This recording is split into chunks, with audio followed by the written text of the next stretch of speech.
Hey everybody, this is Perch, and here's a nice viewer question from a couple months ago. Hey Perch, I was looking through some Vertigo books and remembered reading about the British invasion of comics in the 80s. I'm wondering, with manga being as popular as it is today, why are we not seeing a similar thing from DC or Marvel when it comes to Japanese creators? I feel that teen superhero books would especially benefit from a manga perspective. Like your videos, rational kind of okay. Okay, cool. The rest of the mail is very nice, complimentary stuff, and I appreciate it. But nobody else wants to hear that crap. Just me. So thank you. And so you know it. I don't know. This is one of those areas where it's like, what would be smart versus what would actually happen. Um, in the past, comic books did a really good job of leveraging this idea of, hey, we got something special from somewhere else, whether it was a British invasion or even, frankly, there was this weird kind of Marvel mangaverse and this idea of toying with this whole idea. The problem was the execution was pretty poor when all was said and done, but the idea was solid and the attention it got was solid. This is the one kind of memory hold aspect about the Marvel mangaverse and some of these things that people have forgotten is that the initial response pre the books coming out, pre the teams, pre everything else was quite strong. And the interest in manga in the U.S. wasn't anywhere close to the level it is today. It For whatever reason, well, I mean, not for whatever reason, I think it makes sense if you're telling a bunch of comic customers, comic fans, hey, here's an opportunity to, see something you don't normally see. And that was a card that was really played with the British invasion that happened both at Marvel and DC in kind of different ways and during different eras. They did a really good job of selling this idea of you're getting your hands on something new. And there was an excitement to that. I remember when some of the Epic work was coming out and some of the other things that the Marvel was doing around, hey, here's a peek into Europe, and you're going to see some French creators, and they're going to be doing Marvel work for the very first time, and this is super exciting because we're getting a whole new style.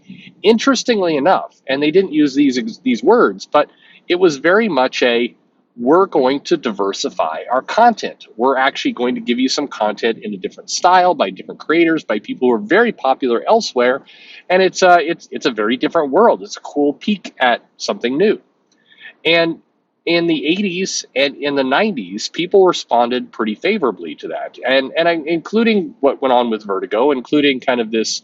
I mean, what's weird to me is this: there is this idea that there's still money to be milked off of people like Grant Morrison and Mark Miller and Alan Moore and Alan Davis and just a variety of creators that come from other places. I mean, even the kind of legendary Japanese creator Akira Yoshida is somebody. No, I'm joking about that last one, but there there today in 2022 there is still a sense within the marketing departments, within the big publishers, that hey, Grant Morrison brings some overseas excitement. He brings a new storytelling you don't get by traditional creators here in the States. And same thing with Alan Moore, except Alan Moore is into weird snake gods, so we can't really pay much attention to him. But Mark Miller, hey, he's somebody who made us a ton of money off of Civil War and other things. And obviously he's got his Netflix deal, but there's an aura around these guys. Despite that, the publishers do not reach out to other regions and say, hey, here's something you're not seeing from somewhere else. And here's the even weirder part. So Marvel has this, the what is it? The Thunderbolts? No, the special people. They used to be the Young Guns, and now there's a new stupid name for it. But anyway, they have these creators. Merca was in there. You have creators from South America, from Europe, from all over the place. Peach Momoko fits into that category. But rather than highlight that this is a taste of an art style or a storytelling style from outside of the U.S., where you're predominantly selling the books in the U.S., instead they plaster kind of this goofy U.S. name on them, like they do the Young Guns label.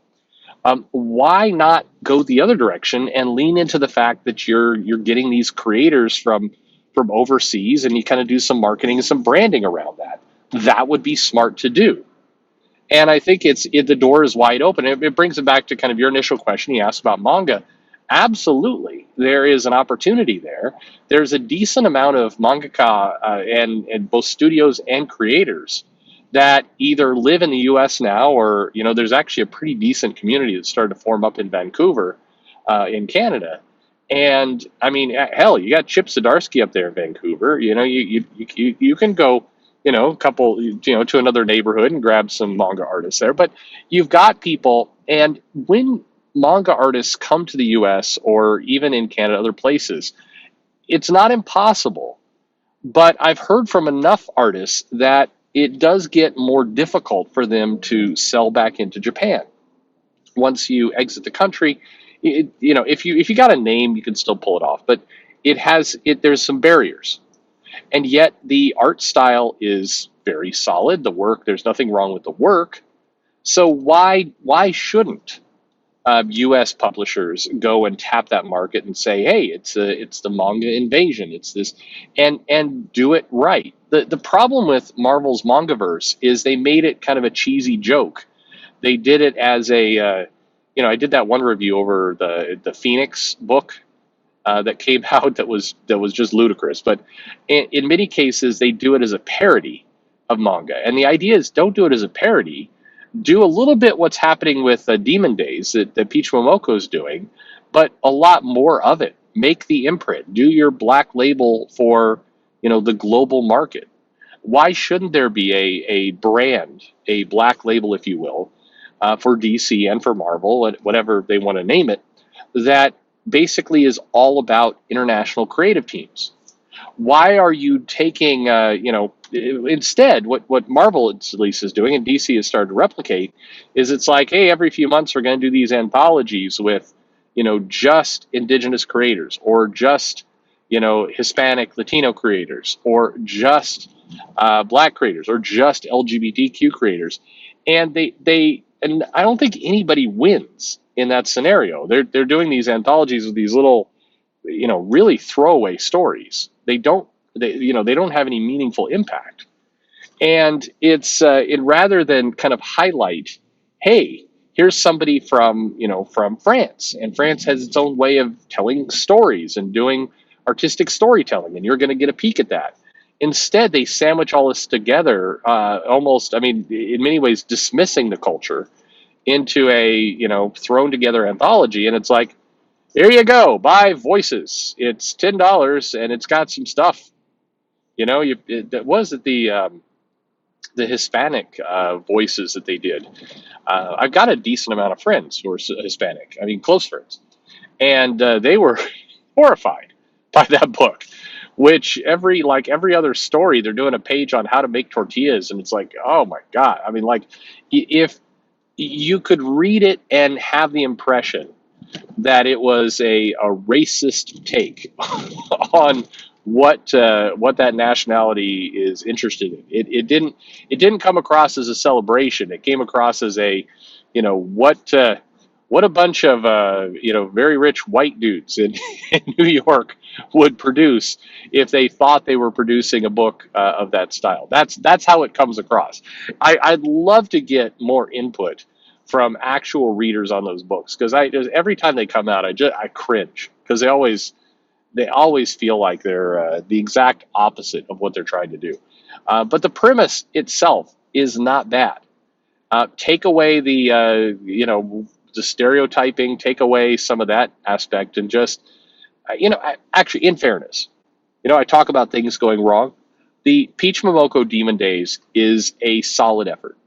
I think they've blown it a little bit with the marketing. It was billed as an unclear story as to what it is, even though it was, in my opinion, kind of super easy to figure out. But it is, I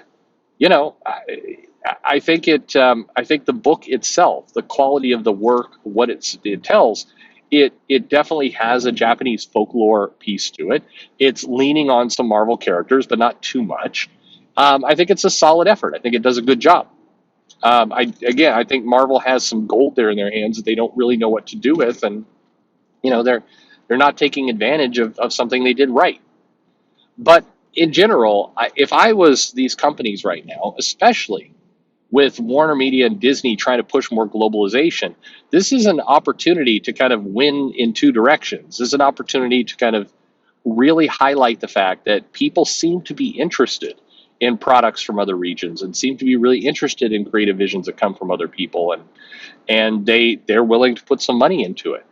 And there isn't high interest in manga. So, but you have to sell it as not this is Marvel's attempt to cash in on manga, but rather, hey, we went and actually gave money to manga artists and we let them do what they do and didn't try and co-opt it. Don't do a voices of manga or whatever the hell that would be. Um, do it accurately. In many ways, do what DC did when they went to Webtoon and said, "Here's the money and the properties. You do it your way with your people. We're just going to stay away from it. You know what you're doing." I've seen people complain about that Batman comic that's on Webtoon, but the complaints always seem very churlish. That book, what's there, fits Webtoon. It does well. I've seen all these like, oh, look at Bruce Wayne. He looks like he's drawn like a woman. They've demasculated Bruce Wayne. I've got news for you. Have you seen what's on Webtoon? I mean, yeah, they're doing content that fits that platform. That's all. That's what I'm saying. So just leave it. Let it be what it is. It's fine. Uh, I think that there's a lot of money and a lot of opportunity to do kind of exactly what you're saying. I wish they would do it. I think it would be quite easy to do it. Again, the baffling part is they are already tapping a lot of these creators in many cases because they're trying to get work for cheaper. They're just they get these creators, they get this opportunity, and they immediately turn around and kind of want to hide them. It's I can't believe I'm about to say what I'm about to say. It feels like they're whitewashing the diversity that they actually have got, and instead they're like, we need to hide this foreign artist as some kind of fill-in creator for Iron Man, and you know we're not gonna we're not actually gonna take advantage of the kind of cool thing we stumbled our way into. So next time you see these people talk about whitewashing or kind of racist stuff, you can you can turn it around a little bit. It's like, hey, what's with you getting people from other countries, other regions to do your comic books, and then you bury their nationality entirely? Why you do that? That seems kind of like, are you ashamed? Are you embarrassed? You only you only highlight it when they do these anthologies that sell for absolute shit. Why why why you not more fair?